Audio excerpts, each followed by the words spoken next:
नमस्कार दोस्तों, स्वागत है आपका स्टडी बोर्ड पर। आज हम पढ़ने वाले हैं ज्योग्राफी का एक टॉपिक मरुस्थल या डेजर्ट के बारे में। दोस्तों, आज की क्लास के अंदर हम पढ़ेंगे विश्व के प्रमुख मरुस्थल जितने भी हैं उनसे रिलेटेड जो भी थ्योरी और एमसीक्यूज एग्जाम में पूछे गए हैं वो सारे कवर करेंगे। उम्मीद है अगर वीडियो के अंत तक आप हमारे साथ बने रहते हैं तो इस टॉपिक से रिलेटेड कोई भी क्वेश्चन आप एग्जाम में गलत नहीं करेंगे। तो सबसे पहले देखते हैं दोस्तों, हमारा पहला क्वेश्चन, मरुस्थल को परिभाषित किया जाता है ऐसा क्षेत्र जहां पर, दोस्तों सबसे इंपॉर्टेंट है, मरुस्थल किसको कहेंगे हम। मरुस्थल को जनरली हमारे दिमाग में इमेज आती है ऐसा क्षेत्र जहाँ पे टीले होते हैं, रेत होती है, मगर तो मुख्य रूप से अगर जो मरुस्थल को परिभाषित किया जाता है तो वर्षा के आधार पर किया जाता है। तो इसका सही आंसर है ऐसा क्षेत्र जहाँ पर वार्षिक रूप से वर्षा 25 सेंटीमीटर से कम होती हो उसको कहते हैं हम मरुस्थल। तो मरुस्थल को मुख्य रूप से वर्षा के आधार पर हम कैटेगराइज करते हैं या परिभाषित करते हैं। तो अब देख लेते हैं दोस्तों, जो मरुस्थल होते हैं या रेगिस्तान होते हैं, ये एक बहुत बड़ी बंजर सूखी परित्यक्य भूमि होती है, रेत वाली भूमि होती है। यहाँ पे वनस्पति में जीव नहीं के बराबर हमें देखने को मिलते हैं। मरुस्थल दो टाइप के होते हैं, मेजरली ठंडा और गर्म। वैसे 3-4 तरीके के हो सकते हैं। मेजर हम ठंडा और गर्म कहते हैं, नहीं तो सब ट्रॉपिकल, कोस्टल, पोलार, ये टाइप के हम मरुस्थल कह सकते हैं, ठीक है। मगर मुख्य रूप से दो ठंडा और गर्म टाइप के मरुस्थल होते हैं। रेगिस्तान ग्रह का सबसे सूखा क्षेत्र होता है। यहाँ पे सालाना आधार पर नगण्य टाइप की वर्षा होती है, मतलब 25 सेंटीमीटर से कम होती है, कई जगह 10 सेंटीमीटर होती है, कई जगह 5 सेंटीमीटर, कहीं पे होती भी नहीं है। तो नगण्य वर्षा होती है, ऐसा क्षेत्र होता है धरती का। पूरे साल में यहाँ पे बहुत कम वर्षा देखने को मिलती है, इसको हम कहते हैं मरुस्थल या रेगिस्तान। तो आज की क्लास में ये चीज हम डिटेल में देखेंगे। यहाँ पे एक और क्वेश्चन है दोस्तों, वो देख लेते हैं। आंतरिक अफवाह द्वारा चिन्हित क्षेत्र है। दोस्तों, आंतरिक अफवाह द्वारा चिन्हित क्षेत्र है मरुस्थल। क्यों है, क्या है, ये हम डिटेल देखते हैं।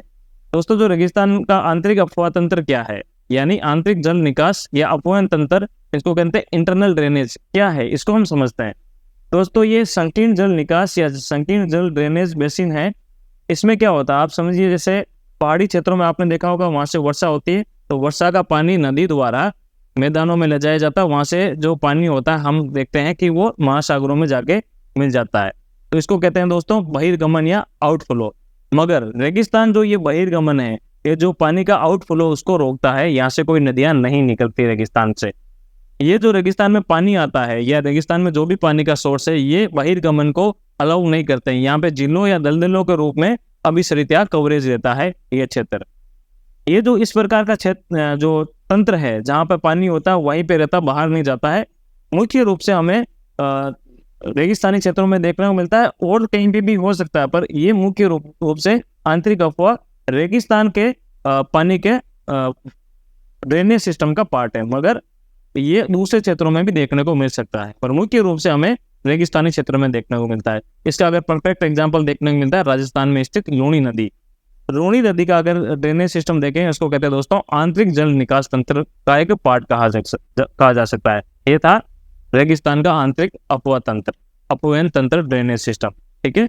अब वो समझते हैं रेगिस्तान के बारे में। और एशिया के सबसे बड़े मरुस्थल का नाम बताइए। तो दोस्तों, एशिया का अगर सबसे बड़ा रेगिस्तान का नाम देखें वो गोबी मरुस्थल। ये गोबी मरुस्थल को और डिटेल देखते हैं। गोबी जो मरुस्थल है दोस्तों, ये हमें देखने को मिलता है मंगोलिया और चीन की सीमा पर। कहाँ पर? मंगोलिया और चीन के अधिकांश भागों को कवर करता है गोबी मरुस्थल, ठीक है। ये एशिया में स्थित सबसे बड़ा मरुस्थल हम कह सकते हैं। जो गोबी मरुस्थल है दोस्तों, ठंडे टाइप का मरुस्थल है। हमने क्या बात की थी, ये दो टाइप के मरुस्थल होते हैं, गर्म और ठंडा मेजर रूप से। तो ये ठंडे वाला मरुस्थल है दोस्तों। ये विश्व का 5वां सबसे बड़ा मरुस्थल है। आप ये समझिए, एशिया का जो मरुस्थल सबसे बड़ा है वो 5वां सबसे बड़ा है। मतलब एशिया से बाहर 4 बड़े मरुस्थल है जो एशिया में, तो 5वें नंबर पे बारी आती है हमारी गोबी मरुस्थल की। अगर इसके क्षेत्रफल की बात की जाए तो दोस्तों बहुत बड़ा, ये भी अगर बात की जाए तो 5 लाख वर्ग मील में, ये वर्ग किलोमीटर नहीं वर्ग मील है, 5 लाख वर्ग मील में क्षेत्रफल में फैला हुआ चीन और मंगोलिया में ये गोबी मरुस्थल देखने को मिलता है। अब देखते हैं दोस्तों, ये जो मरुस्थल था ठंडा मरुस्थल था, तो ठंडे मरुस्थल के बारे में हम थोड़ा डिटेल देख लेते हैं। दोस्तों, जो ठंडे मरुस्थल होते हैं, यहाँ पे जो जलवायु होती है दोस्तों अत्यंत ठंडी और शुष्क टाइप की होती है। मतलब जलवायु ठंडी और शुष्क टाइप की होती है, और यहाँ की जो हवा होती है बहुत पतली होती है। जब भी सूरज दिखाई देता है तो बहुत तेज गर्मी लगती है। मतलब जो सूरज की किरणें होती है बहुत ज्यादा तीखी होती है। यहाँ पे अगर हम जाके महसूस करेंगे तो बहुत तीखी गर्मी हमें देखने को मिलती है। अगर गर्मियों में बात करें तो दोस्तों यहाँ जो दिन का टेम्परेचर है वो -30 डिग्री तक चला जाता है, 0 डिग्री चला जाता है दिन के अंदर, गर्मियों के अंदर, और रात के अंदर गर्मियों में टेम्परेचर -30 चला जाता है। वहीं अगर सर्दियों की बात करें तो दोस्तों यहाँ पे जो टेम्परेचर है -40 तक चला जाता है। तो हम कह सकते हैं तो यहाँ पे टेम्परेचर -30 से -40 डिग्री तक जहाँ पे रहता है ठंडे मरुस्थलों में। यहाँ पे कड़ाके की बहुत ठंड पड़ती है दोस्तों। और साल भर के अंदर वर्षा की बात की जाए तो ओनली 10 सेंटीमीटर से कम वर्षा हमें देखने को मिलती है ऐसे क्षेत्र में। अगर ऐसे क्षेत्र की बात की जाए तो भारत में इसका परफेक्ट एग्जाम्पल है लद्दाख। लद्दाख का जो मरुस्थल है दोस्तों, ये पूरा जो सिस्टम है वो ठंडे टाइप का मरुस्थल का पार्ट है, जहाँ पे 10 सेंटीमीटर से कम वर्षा होती है। गर्मियों में -30 रहता है और सर्दियों में -40 डिग्री तक टेम्परेचर हमें देखने को मिल सकता है। ये होते हैं ठंडे टाइप के मरुस्थल। ठीक है, अगला क्वेश्चन आता है, दक्षिणी एशिया का सबसे बड़ा मरुस्थल है। दोस्तों जो गोबी का मरुस्थल था वो हमने देखा वो एशिया का पार्ट है, पर दक्षिणी एशिया का नहीं था। दक्षिणी एशिया का जो मरुस्थल है वो है थार का मरुस्थल। थार का मरुस्थल हमें कहाँ देखने को मिलता है? अपने प्यारे भारत में। भारत और पाकिस्तान की जो सीमा है उसके आसपास ये जो आप देख रहे हैं रेड कलर का, ये भारत का पार्ट है जिसके अंदर हमें थार डेजर्ट देखने को मिलता है। यहाँ पे पाकिस्तान का भी कुछ पार्ट है जहाँ पर हमें थार डेजर्ट देखने को मिलता है। देखते हैं तो भारत का थार डेजर्ट दोस्तों, ये भारत के अंदर इसका 85% हिस्सा है। राजस्थान में इसका लगभग 62% हिस्सा हमें देखने को मिलता है। तो थार डेजर्ट मुख्य रूप से भारत और पाकिस्तान में है। भारत में इसका 85% हिस्सा है। अगर क्षेत्रफल की बात करें दोस्तों, 2 लाख वर्ग किलोमीटर यानी 77,000 वर्ग मील। अब आप सोचिए, जो हमने गोबी मरुस्थल की बात की थी वो कितना बड़ा होगा। गोबी मरुस्थल का हमने 5 लाख वर्ग मील पढ़ा था, यहाँ पे केवल 77,000 वर्ग मील है, तो भी कितना बड़ा हमें ये रेगिस्तान देखने को मिलता है। ये दुनिया का 17वां सबसे बड़ा रेगिस्तान है या मरुस्थल है। हमने बात की दुनिया का 5वां सबसे बड़ा था, जो एशिया का सबसे बड़ा था गोबी मरुस्थल। और थार मरुस्थल इंडिया का सबसे बड़ा है, और इंडिया का जो सबसे बड़ा मरुस्थल है दुनिया में 17वां सबसे बड़ा मरुस्थल है। तो ये डेटा भी एग्जाम में आप ध्यान रखना, ऐसे क्वेश्चन घुमा के आ सकता है। ठीक है, वापस मैं कर देता हूँ। दुनिया का सबसे बड़ा मरुस्थल सहारा मरुस्थल है। अगर हम जो ध्रुवीय मरुस्थलों की बात की जाए तो, और एशिया के अंदर सबसे बड़ा मरुस्थल है गोबी मरुस्थल, जो दुनिया का 5वां सबसे बड़ा है। और भारत का सबसे बड़ा मरुस्थल उसको कहते हैं थार डेजर्ट, वो दुनिया का 17वां सबसे बड़ा मरुस्थल है। ये डेटा इंपॉर्टेंट है, आप लिख लीजिए, याद कर लीजिए। अगला क्वेश्चन आता है, निम्नलिखित में से कौन सा विश्व का सबसे बड़ा मरुस्थल है? विश्व के सबसे बड़े मरुस्थल की बात हमने की थी अभी, सहारा मरुस्थल। देखो दोस्तों, बड़े मरुस्थलों की बात की जाए तो मरुस्थलों को मैंने 4 टाइप बताए थे मेजरली। ठीक है, जैसे तटीय, ठीक है, जो जिसको हम कोस्टल कहते हैं, ध्रुवीय जिसको हम पोलर टाइप कहते हैं, वैसे सब ट्रॉपिकल भी आते हैं। तो ये 4 टाइप के सबसे टाइप के डेजर्ट होते हैं। अगर गैर ध्रुवीय की बात की जाए तो सहारा मरुस्थल सबसे बड़ा मरुस्थल है। ध्रुवीय मरुस्थलों की बात की जाए तो अंटार्कटिका और आर्कटिक इसके अंदर इंक्लूड हो जाते हैं। तो सहारा मरुस्थल गैर ध्रुवीय मरुस्थलों में सबसे बड़ा मरुस्थल है। अगर ऑप्शन के अंदर आर्कटिक और अंटार्कटिक आते हैं तो यहाँ पे सहारा मरुस्थल सबसे बड़ा नहीं होगा। अगर वो दोनों ऑप्शन में नहीं होते तो हम सहारा मरुस्थल को सबसे बड़ा मरुस्थल कहेंगे। ठीक है, अब आता है दोस्तों सहारा मरुस्थल को डिटेल में देख लेते हैं। ये जो सहारा मरुस्थल है ये उत्तरी अफ्रीका के 11 देशों के अंदर फैला हुआ है। ये देखो उत्तरी अफ्रीका है दोस्तों, अफ्रीका महाद्वीप के उत्तर के अंदर हमें देखने को मिलता है। यहाँ पे ये उत्तरी अफ्रीका के 11 महाद्वीप, अल्जीरिया, चाड, मिस्र, लीबिया, माली, मारिटानिया, मोरक्को, नाइजर, पश्चिमी सहारा, सूडान और ट्यूनेशिया। ये देश बहुत इंपॉर्टेंट इसलिए है दोस्तों, कई बार एग्जाम में ऐसा भी पूछा जा सकता है, निम्न में से कौन सा सहारा मरुस्थल का पार्ट नहीं है, यानी कौन से देश के अंदर सहारा मरुस्थल नहीं है। तो आपको 11 नाम याद भी होने चाहिए। तो ये बहुत इंपॉर्टेंट है, सहारा मरुस्थल इन 11 देशों के अंदर देखने को मिलता है। अब देख लेते हैं, जो ये मरुस्थल है इसके उत्तर के अंदर दोस्तों भूमध्य सागर देखने को मिलता है। पश्चिम के इसके अंदर अटलांटिक महासागर देखने को मिलता है। अगर पूर्व में बात की जाए तो यहाँ पे लाल महासागर देखने को मिलता है, ये पूर्व वाला पार्ट लाल महासागर। और दक्षिण के अंदर यहाँ पे दोस्तों अगर ये पूरा हमें अफ्रीका महाद्वीप यहाँ पे देखने को मिलता है। रेस्ट यहाँ पे 2 और मरुस्थल है, वो आगे देखेंगे। ठीक है, अगर यहाँ पे तापमान की बात की जाए दोस्तों, सहारा मरुस्थल के 38 से लेकर 46 डिग्री तक यहाँ पे तापमान का वेरिएशन हमें जनरली देखने को मिलता है। ये था सहारा मरुस्थल, दुनिया का गैर जो ध्रुवीय क्षेत्र उसका सबसे बड़ा हमें मरुस्थल कहते हैं, सहारा मरुस्थल। अब आता है दोस्तों गर्म मरुस्थल के टाइप देख लेते हैं। अभी हमने ठंडे मरुस्थल की बात की थी, जो लद्दाख वाला था। अभी जो गर्म मरुस्थल की बात करें, क्योंकि ये सहारा जो मरुस्थल है एक गर्म टाइप का मरुस्थल है। तो हमारे यहाँ पे दोनों टाइप के मरुस्थल क्लियर हो जाएंगे, ठंडे और गर्म। तो गर्म मरुस्थल कैसे होता है? गर्म मरुस्थल की जो जलवायु तो होती है दोस्तों, वो झुलसाने वाली गर्म होती है। यहाँ पे इतनी गर्म होती है कि आप झुलस सकते हैं, 50 डिग्री के ऊपर चला जाता है टेम्परेचर। तब तो शुष्क टाइप की गर्मी यहाँ पे पड़ती है, यहाँ की जलवायु होती है। जो वार्षिक वर्षा बहुत कम होती है दोस्तों, यहाँ पे बहुत कम, 25 डिग्री से कम, हमने बात की थी 25 सेंटीमीटर से कम होती है, और यहाँ पर वैसे भी बहुत कम हमें देखने को मिलती है। मौसम का ज्यादा प्रभाव होता नहीं है। अगर कुछ नमी होती तो बहुत ज्यादा तेजी से वाष्पित होकर ऊपर बादलों में चली जाती है, तो नमी यहाँ पे नहीं के बराबर होती है। दिन में तापमान 50 डिग्री तक बढ़ जाता है दोस्तों। और जो रेत और जो नग्न चट्टानें होती है दोस्तों, उनको बहुत ज्यादा गर्म करती है। उससे मौसम जो होता है वो बहुत जल्दी गर्म हो जाता है। ठीक है, पूरा एनवायरमेंट चट्टानें और रेत को गर्म करने की वजह से जल्दी से फैल जाता है। और रात को यहाँ पे कड़ाके की ठंड भी पड़ सकती है। कैसे? जो रेत होती है दोस्तों, इसका जो नेचर होता है, गर्मी के अंदर बहुत ज्यादा गर्म हो जाती है, और ठंड के अंदर बहुत ज्यादा ठंडी हो जाती है। तो जो राजस्थान का आप क्षेत्र देखते हैं, जैसे राजस्थान का एक जिला है चूरू, एक जिला है फिरोती, यहाँ पे आप देखोगे दोस्तों, तो गर्मियों के अंदर बहुत ज्यादा गर्मी पड़ती है और ठंडी के अंदर बहुत ज्यादा ठंडी पड़ती है। वैसे ही दिन में इनका टेम्परेचर बहुत ज्यादा रहता है अगर गर्मियों में बात की जाए, और रात के अंदर ये टेम्परेचर बहुत कम हो जाता है। जो सबसे ज्यादा टेम्परेचर वेरिएशन होता है इन्हीं क्षेत्रों में हमें देखने को मिलता है, इंडिया की बात की जाए तो। मतलब जो दिन में सबसे ज्यादा टेम्परेचर वेरिएशन होता है वो इसी में होता है। लगभग 50 डिग्री तक टेम्परेचर ऊपर नीचे हो सकता है ऐसे क्षेत्रों के अंदर।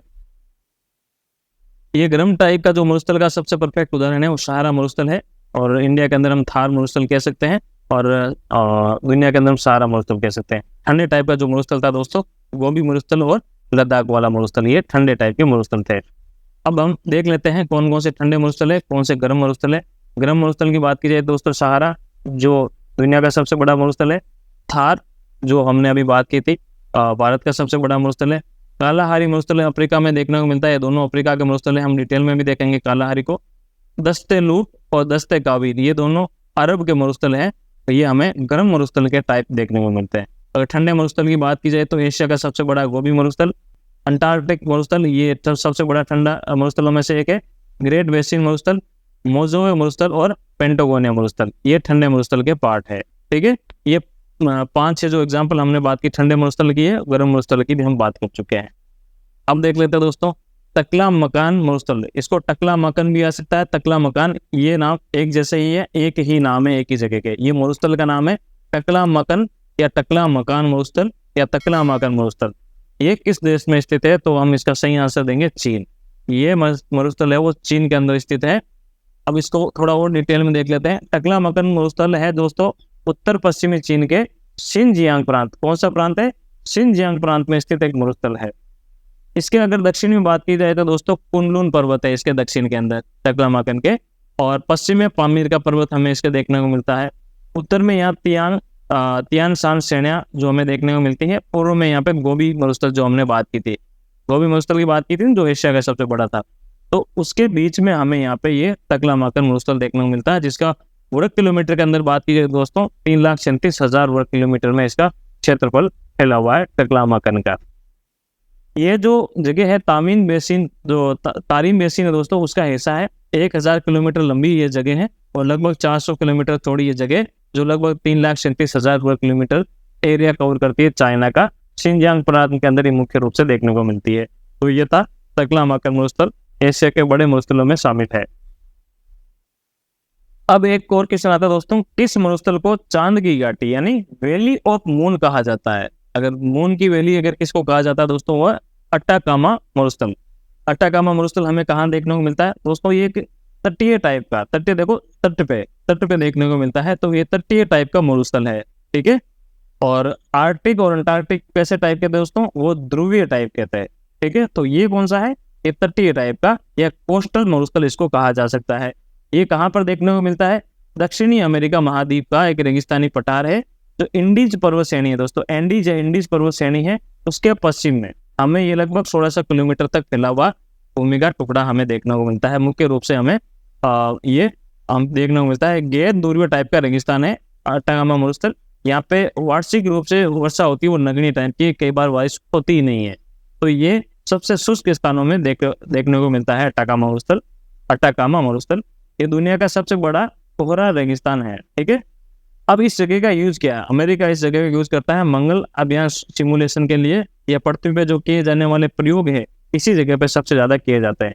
आपने देखा होगा इंडिया ने जो न्यूक्लियर परीक्षण किया था वो हमारे थार डेजर्ट के अंदर एक पोखरण नामक जगह है वहां पर किया था। वैसे ही अमेरिका इस जगह का ऐसा ज्यादा यूज करता है। यहाँ पे जो मंगल अभियान के सिमुलेशन वगैरह होता है यहाँ पे हम ये करते हैं इस अटाकामा मरुस्थल पे। यहाँ पे 22 नगरियां होती है, ठीक है। अब देखते हैं दोस्तों ग्रेट विक्टोरियन मरुस्थल कहाँ है। ये ऑस्ट्रेलिया के अंदर देखने को मिलता है दोस्तों। ऑस्ट्रेलिया के अंदर 2-3 मरुस्थल है। मुख्य रूप से अगर बात की जाए तो सबसे बड़ा है वो ग्रेट विक्टोरिया डेजर्ट। ये कहाँ देखने को मिलता है? दक्षिणी पश्चिमी ऑस्ट्रेलिया। देखो पश्चिमी ऑस्ट्रेलिया का एक पार्ट और ये साउथ ऑस्ट्रेलिया का एक पार्ट, यहाँ पर हम ये देखने को मिलता है, ठीक है। ये दक्षिणी ऑस्ट्रेलिया की शुष्क बंजर भूमि है जो ऑस्ट्रेलिया का सबसे बड़ा रेगिस्तान भी कहा जाता है। और इसके उत्तर में गिब्सन मरुस्थल देखने को मिलता है। दक्षिण के इसके नुल्लर बोर्ड मैदान हमें देखने को मिलते हैं। पूर्व में इसके दोस्तों कालगोरली शिलाखंड हमें देखने को मिलता है। कालगोरली शिलाखंड, ठीक है। अब यहाँ पे दोस्तों इंपॉर्टेंट इसलिए है, ये जो ग्रेट विक्टोरिया मरुस्थल है यहाँ पे राष्ट्रीय उद्यान है। दो या 3 राष्ट्रीय उद्यान है। एक का नाम है ग्रेट विक्टोरिया मरुस्थल सृष्टि संचय, दूसरा है नुल्लर बोर राष्ट्रीय उद्यान, तीसरा है फ्लोरा और फ्यूना संरक्षण उद्यान। ये 3 राष्ट्रीय उद्यान हमें ग्रेट विक्टोरिया डेजर्ट जो ऑस्ट्रेलिया का सबसे बड़ा डेजर्ट है वहां पर देखने को मिलता है, ठीक है। तो ऑस्ट्रेलिया में 3 यहाँ पे मरुस्थल देखने को मिलते हैं। एक तो था हमारे ये ग्रेट विक्टोरिया डेजर्ट, और देखेंगे गिब्सन मरुस्थल, और एक और देखेंगे आगे। अगला आता है दोस्तों कालाहारी मरुस्थल।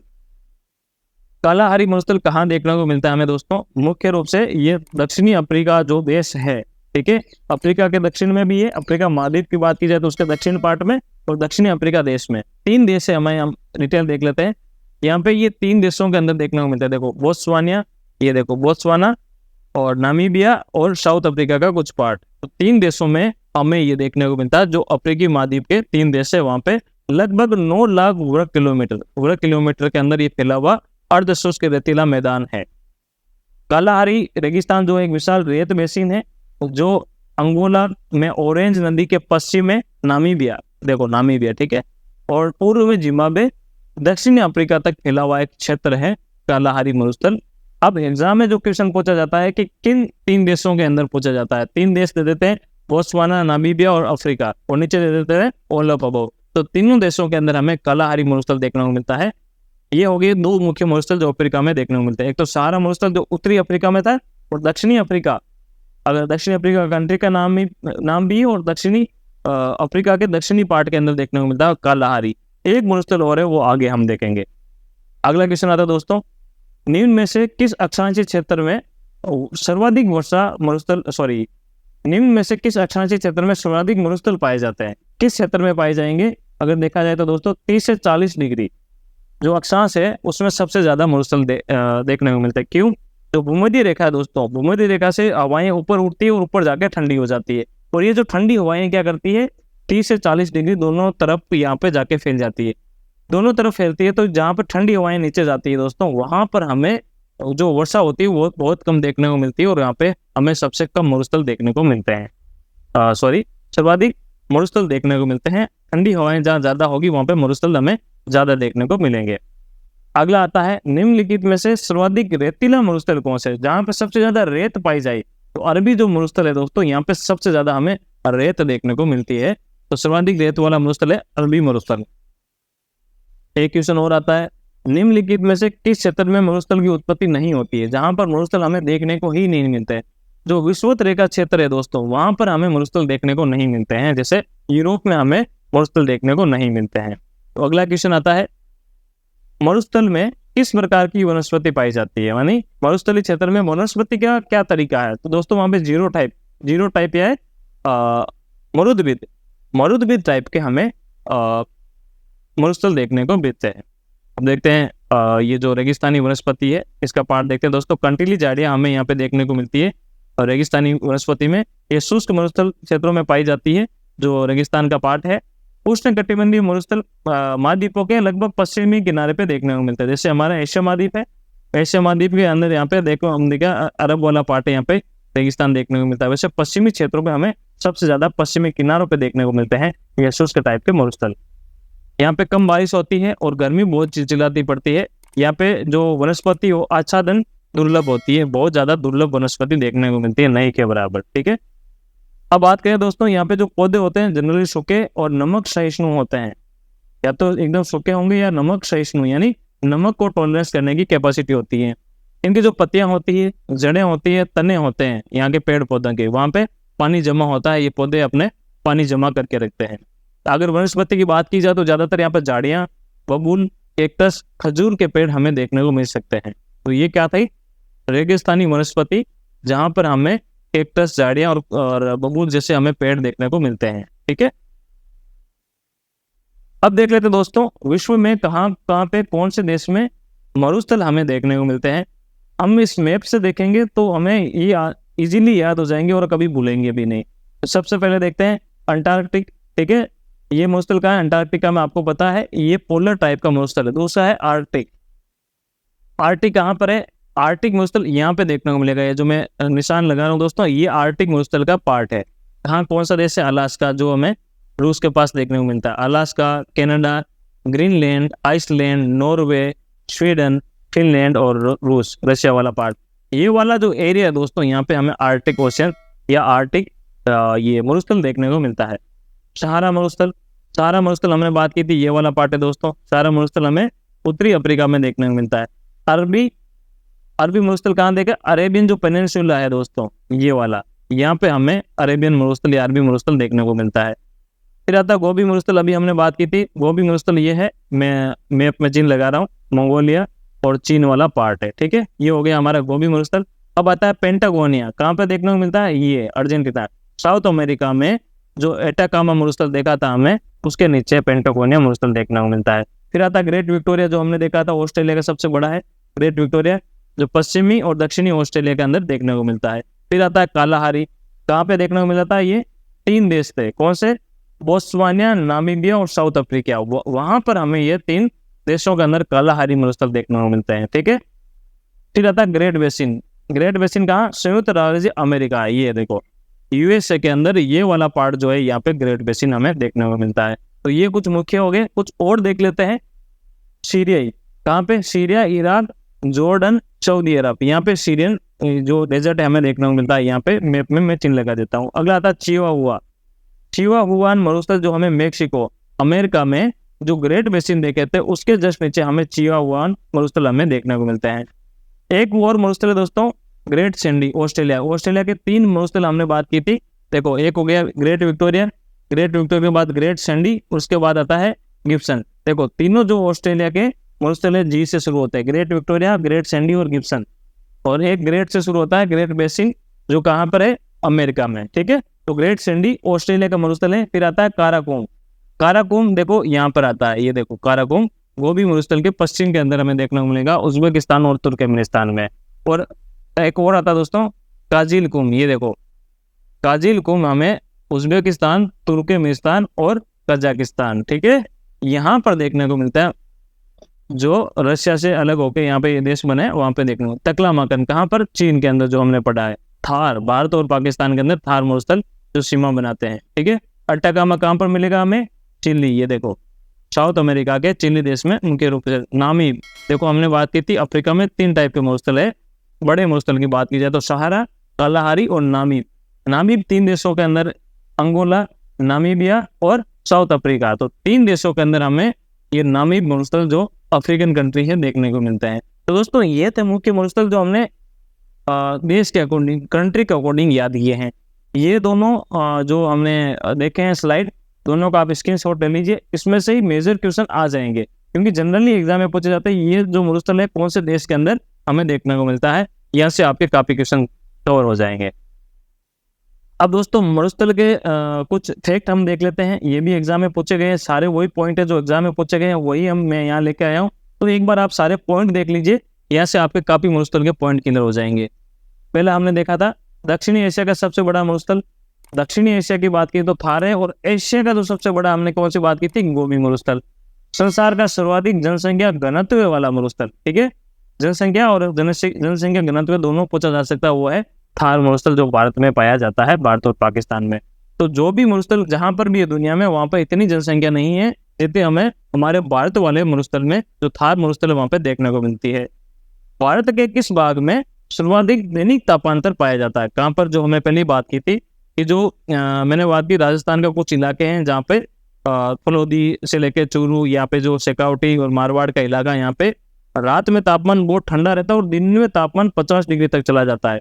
तो यहाँ पे लगभग 30 से 40 या 50 डिग्री तक तापमान का वेरिएशन हम देख सकते हैं एक दिन के अंदर। तो दैनिक तापांतर राजस्थान के मरुस्थलीय क्षेत्रों में सर्वाधिक देखने को मिलता है। पृथ्वी का सबसे शुष्क यानी ऐसा स्थान जहाँ पे बारिश नहीं के बराबर या वर्षा विहीन स्थान है, कौन सा है? अट्टाकामा मरुस्थल वर्षा विहीन या पृथ्वी का ही सबसे शुष्क स्थान है, इसको कहते हैं अट्टाकामा मरुस्थल। अब हमने एक और क्वेश्चन पढ़ा था पहाड़ों में, वो पढ़ा था कि वेटेस्ट प्लेस ऑन अर्थ यानी धरती का ऐसा स्थान जहाँ पे सबसे ज्यादा पानी बारिश होती है। तो हमने क्या बात की थी? पहले चेरापूंजी हुआ करता, अब मौसिनराम है जो मेघालय के अंदर देखने को मिलता है। और सबसे सूखा स्थान कौन सा है? अट्टाकामा मरुस्थल, जो कहाँ पर है? साउथ अमेरिका में देखने को मिलता है। ठीक है। लद्दाख भारत का एकमात्र ऐसा मरुस्थल है जो शीत मरुस्थल का टाइप है, तो हिमालय क्षेत्र में स्थित है। ठीक है। तो बाकी जो मरुस्थल दिखेंगे हमें, वो हमें शुष्क मरुस्थल या गर्म मरुस्थल है, और ये वाला जो शीत मरुस्थल हमें देखने को मिलेगा वो लद्दाख वाला है। सबसे बड़ा मरुस्थल अगर बात की जाए धरती पे, वो है अंटार्कटिका। ये एक ध्रुवीय टाइप का यानी पोलर टाइप का मरुस्थल है।